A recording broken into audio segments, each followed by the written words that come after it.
Hello guys, let's move on to the next topic. So next topic natin ngayon yung exponential.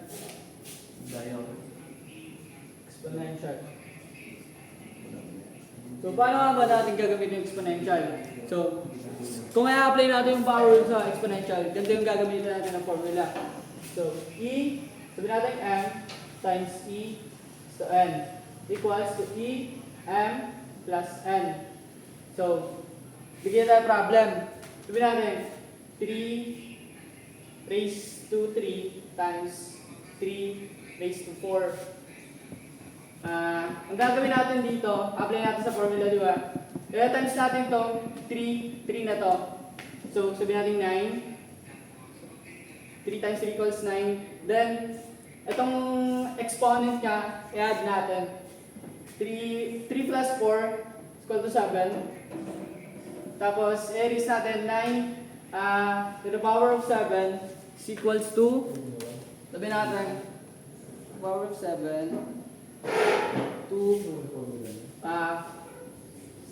7, 8, 2, 9, 6, 9. Ayan na siya.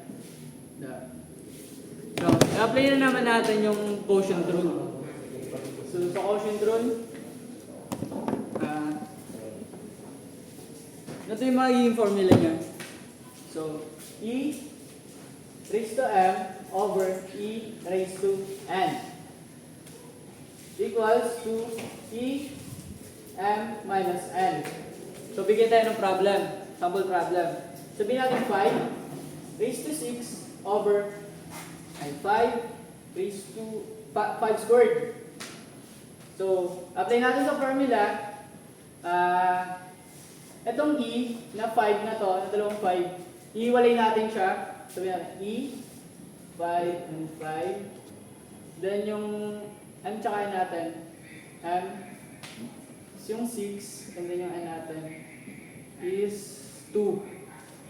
So yung 5 over 5, equal siya sa 5. Then yung minus natin yung exponent ng dalawa na to, equals to 4. So, 5 raised to 4 is equal to 5 raised to 4 625. Ayan na siya.